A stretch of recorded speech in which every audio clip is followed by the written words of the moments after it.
Hello 10th class. आज के इस वीडियो में हम बोर्ड द्वारा जारी प्रश्न बैंक का संस्कृत विषय का सॉल्यूशन समझेंगे। सबसे पहले आपके कम किए हुए सिलेबस की जानकारी दी हुई है। आपके 3 चैप्टर कम कर दिए गए हैं, चौथा, 11वां और 12वां। आगे हम देखेंगे इकाई 1 से आपके वस्तुनिष्ठ प्रश्न। मैं आपको क्वेश्चन आंसर इसमें जो भी दिए हुए हैं सभी कुछ समझाऊंगी और आप वीडियो ध्यान से समझें।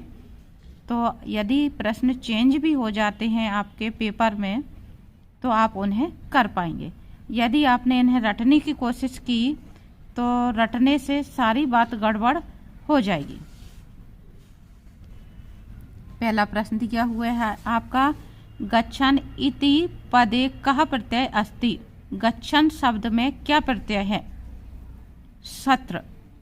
सत्र प्रत्यय जब भी पीछे किसी धातु में लगाया जाता है तो उसके पीछे न शब्द बचता है, तो गच्छन में आपका सत्र प्रत्यय है।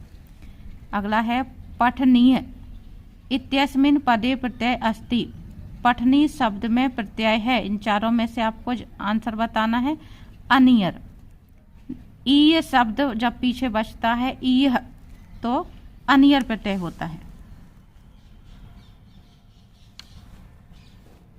अगला है आपका विहाय इत्यस्मिन् पदे प्रत्यय अस्ति। विहाय शब्द में प्रत्यय है, ये आपका विच्छेद दिया हुआ है, प्रत्यय धातु और आगे तुम्हारे विसर्ग लगे हुए हैं। तो विहाय शब्द, यह शब्द अकेला जब होता है तो उसमें ल्यप प्रत्यय होता है। तो चारों ऑप्शन अगर हम देखें तो पहले वाले में प्रत्यय है वेतन, दूसरे में है कत, तीसरे में ल्यप और चौथे में सत्र। तो हमारा एकमात्र ऑप्शन यही सही होगा विहाय के लिए ल्यप प्रत्यय। तो आपको ध्यान रखना है, या जब आएगा तो उसमें ल्यप प्रत्यय होगा, लेकिन ल्यप प्रत्यय की ये विशेषता है कि उसके धातु में कोई ना कोई उपसर्ग जुड़ेगा तभी ल्यप प्रत्यय पीछे जुड़ता है। तो आपका आंसर है सही सी। नेक्स्ट क्वेश्चन है आपका, हन धातु कत प्रत्यय समयोस्य रूपम अस्ति। यानी हन धातु में कत प्रत्यय जोड़ने के बाद निम्नलिखित में से कौन सी धातु रूप बनेगी? तो ये आंसर है आपका हतः, बी। जब भी कतः प्रत्यय जोड़ते हैं तो तह शब्द पीछे बचता है। अगला है क्री प्लस तुमुन समयोज्य रूपम अस्ति।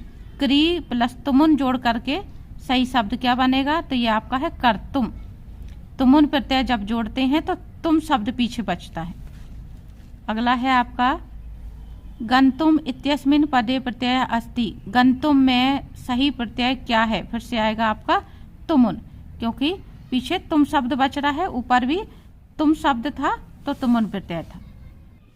अगला प्रश्न है आपका, सेव धातु सानच प्रत्यय समयोज्य रूप अस्ति। सेव धातु में सानच प्रत्यय जोड़ दें तो जुड़ा हुआ शब्द होगा सेवमानः।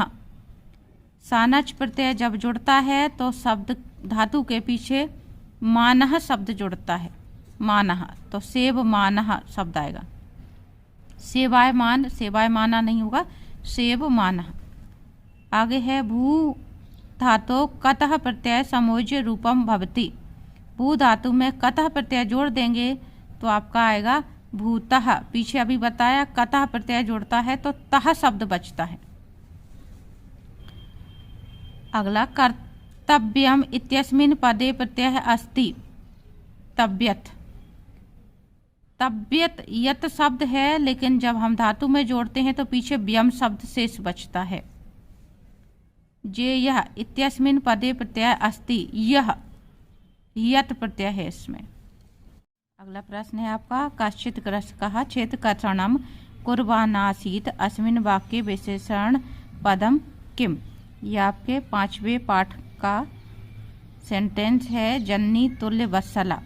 इसमें आपको बताना है कि इस वाक्य में विशेषण पद कौन सा है, यानी विशेषता बताने वाला। विशेषण का मतलब किसी की विशेषता बताने वाला। तो यहाँ पे कृषक की विशेषता बताई जा रही, कैसा कृषक? कश्चित। तो आपका आंसर है कश्चित। अगला है आपका, कृषकः तम दुर्बलम तोदनेन नद्यमानः अवर्तत। कृषक यानी किसान उन कमजोर बैलों को कष्ट देते हुए हाँक रहा था। तोदने यानी कष्ट देते हुए, और नद्यमाना है यानी हाँकना। तो कैसे बैलों को हाँक रहा था? दुर्बलम यानी कमजोर। तो यहाँ पे फिर से आपको विशेषण बताना है, तो इस वाक्य में विशेषण शब्द है दुर्बलम। नेक्स्ट है आपका कृष्णः धेनुः दुग्धम न ददाति अस्मिन् वाक्ये विशेषणम पदम किम। फिर से इस वाक्य में आपको विशेषण शब्द बताना। कृष्णः धेनु, कृष्णः धेनु यानी काली गाय दूध नहीं देती है। तो ये कैसी गाय? कृष्णः यानी काली, विशेषण कृष्णः है। भार्या बुद्धिमती आसीत् अस्मिन् वाक्ये विशेषण पदम किम। भार्या यानी पत्नी, पत्नी बुद्धिमान थी, इसमें विशेषता बताने वाला शब्द कौन सा है? तो ये है बुद्धिमती यानी बुद्धिमान। व्यायामेन शरीरम पुष्टम भवति, व्यायाम से शरीर पुष्ट होता है। अस्मिन् वाक्ये विशेषणम पदम किम, कैसा होता है? पुष्टम। तो ये पुष्टम शब्द आपका आंसर है। हरिश्चंद्रः राज्ञः सत्यवादी आसीत् इत्यस्मिन् वाक्ये विशेष्य पदम किम। इसमें विशेष्य पद पूछा जा रहा है। विशेषण का मतलब विशेषता बताने वाला, और विशेष का मतलब जिसकी विशेषता बताई जा रही है। हरिश्चंद्र राज्ञः सत्यवादी आसीत्, हरिश्चंद्र राजाओं में सत्यवादी था। तो किसकी विशेषता बताई जा रही है? राज्ञः। सन्यासी गृहत्यागी भवति इत्यस्मिन् वाक्ये पदम किम। यहाँ पे पूरा नहीं छपा है, विशेष्य पद पूछा जाएगा आपका कि विशेष्य पदम किम, किसकी विशेषता बताई जा रही है इसमें? सन्यासी गृहत्यागी भवति, सन्यासी गृहत्यागी होता है। तो सन्यासी शब्द आपका आंसर है। राजसिंह पार्श्वे बुद्धिमान मंत्री आसीत वाक्य विशेष्य पदम किम। विशेषता नहीं है, ये विशेष शब्द होगा। यहाँ पे आपका उत्तर आ रहा है मंत्री। रामः सर्वेषु राज्ञेषु उत्तमः आसीत् इत्यस्मिन् वाक्ये विशेष्य पदम किम। उत्तम आसीत, यहाँ पे डिग्री का यूज करा जा रहा है। सुपरलेटिव डिग्री का मतलब होता है उत्तम। तो किसकी विशेषता बताई जा रही है? राम की। तो यहाँ पे जवाब आएगा आपका रामः।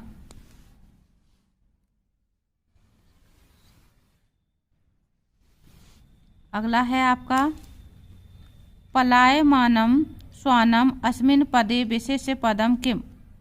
भागता हुआ कुत्ता, श्वान यानी कुत्ता, दौड़ता हुआ कुत्ता।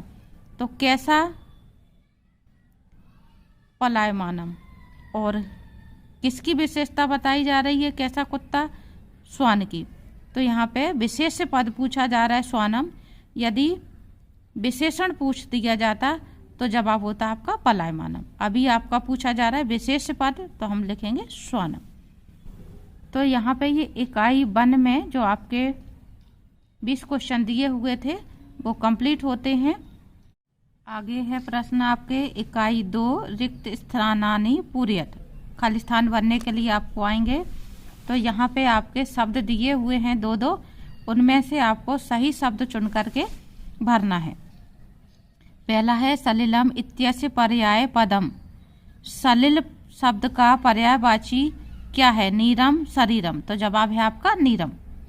पवनः इत्यस्य पर्याय पदम वायुः। भार्या इत्यस्य पर्याय पदम कांतः। आम्रम इत्यस्य पर्याय पदम रसालम। वनम इत्यस्य पर्याय पदम काननम।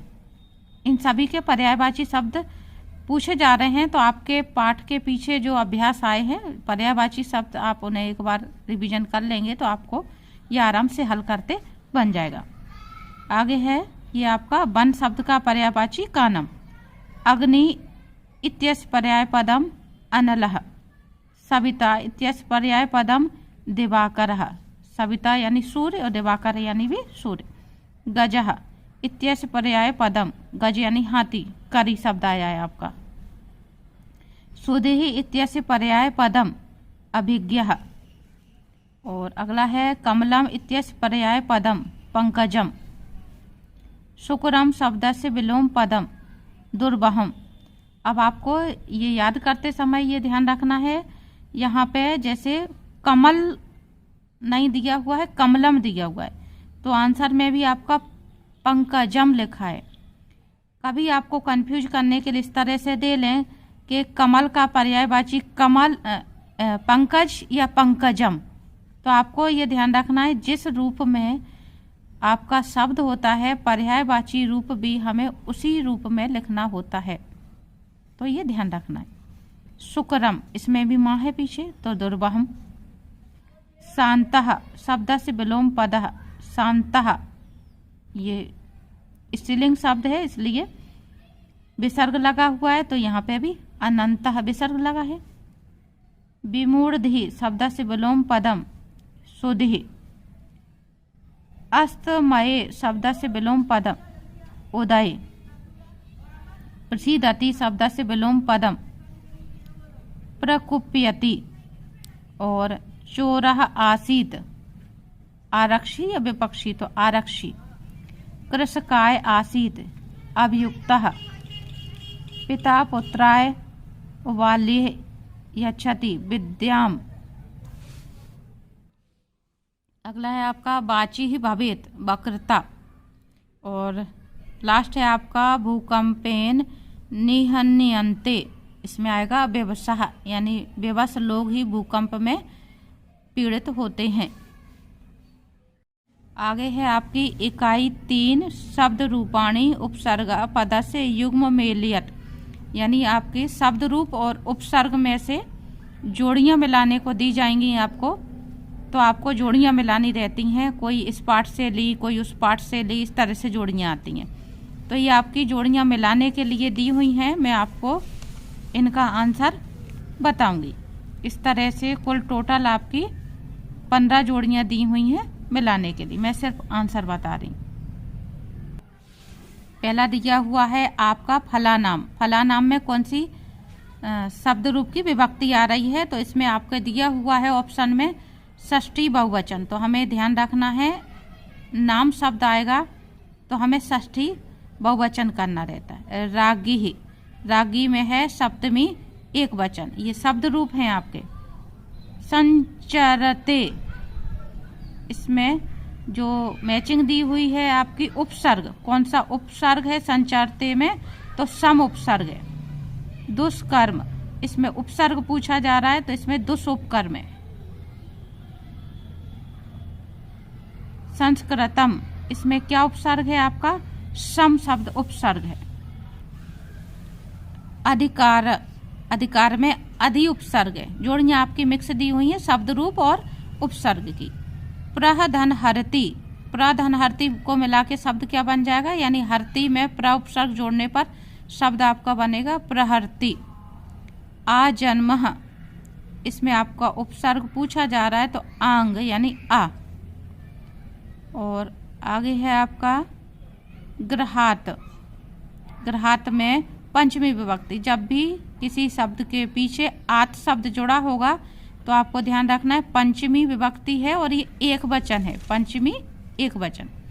अस्मिन, अस्मिन में उपसर्ग पूछा जा रहा है, नहीं सॉरी, अस्मिन की शब्द रूप पूछी जा रही है, किसका शब्द रूप है, किस सर्वनाम का शब्द रूप है अस्मिन, इसका शब्द है इदम, इदम का रूप है एक अस्मिन। काठिन्येन, काठिन्येन में तृतीया एक वचन है। एन शब्द जब जुड़ता है तो तृतीय विभक्ति होती है और एक वचन होता है। धेनु नाम, पीछे आया था आपका पहला शब्द, तो नाम शब्द जुड़ रहा है तो वो षष्ठी बहुवचन शब्द होगा। दूरऊ, प्रथम द्विवचन, औ की मात्रा हमेशा द्विवचन में ही लगती है। बालकाय, जब भी आय शब्द पीछे जोड़ा होगा तो चतुर्थी विभक्ति होगी और एक वचन होगा। उत्कर्ष, उत्कर्ष में उपसर्ग पूछा जा रहा है तो ये है आपका उत उपसर्ग। आगे है आपकी इकाई 4 धातु रूपाणी अव्ययः एक वाक्येन उत्तरत। एक वाक्य में आपको उत्तर देने रहते हैं, वो प्रश्न है आपके। जैसे पहला दिया हुआ है बद धातु लोट लकार से मध्यम पुरुष बहुवचन कयम किम। बद धातु का आपको लोट लकार का मध्यम पुरुष का बहुवचन शब्द बताना है, तो ये होगा आपका बदत। अस धातु, अस धातु का लट लकार प्रथम पुरुष बहुवचन का शब्द आपको बताना है, तो ये है आपका भविष्यन्ति।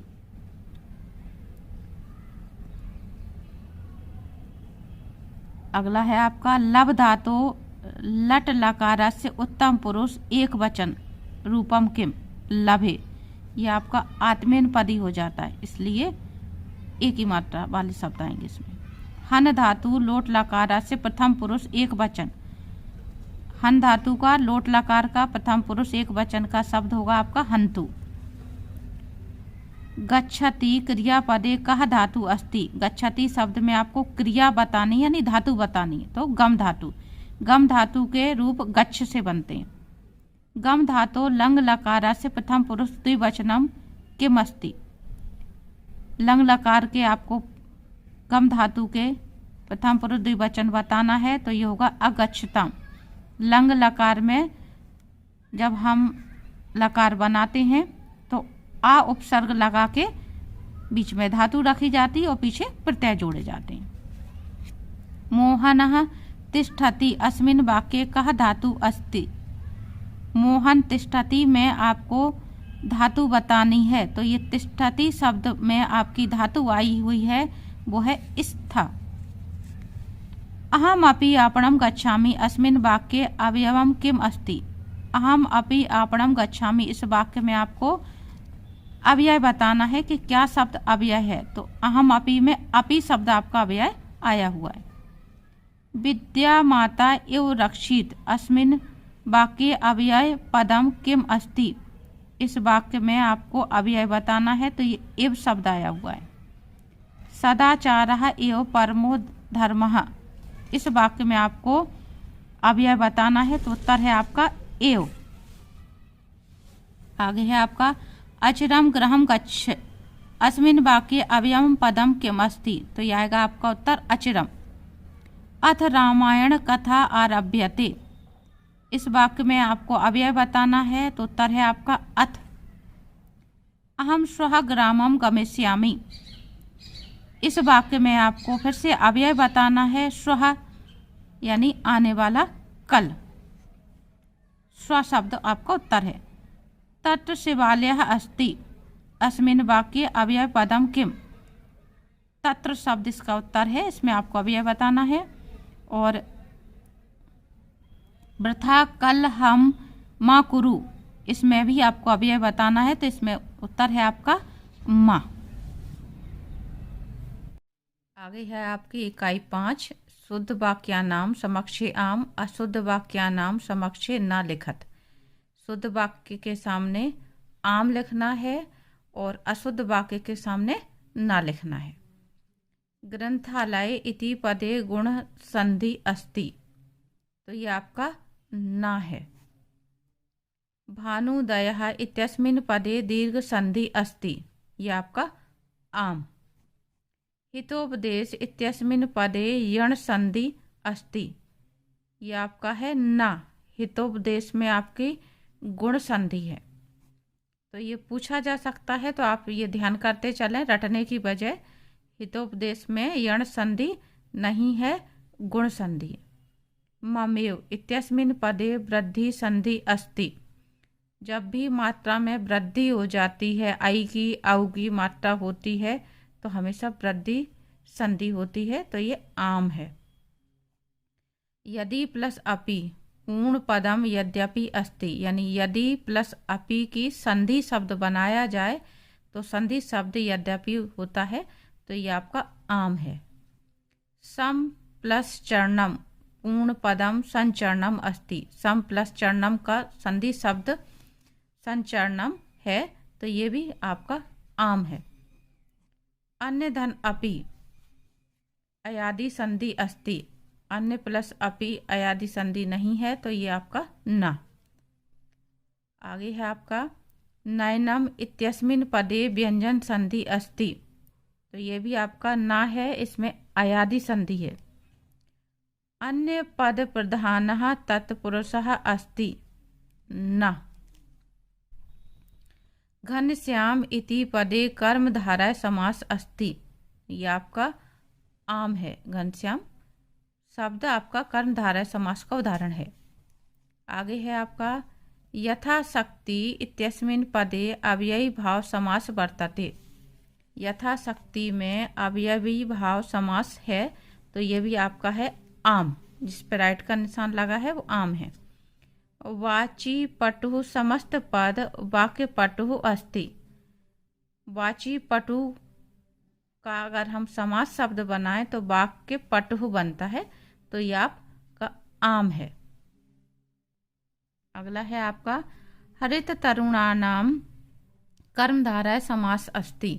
ये आम है। ये आपके फर्स्ट लेसन के पीछे ही उदाहरण दिया हुआ है इसका। महान आत्मा ऐसा महात्मा अस्ति, तो ये आपका ना। संख्या पूर्वो द्विगु समास अस्ति आम।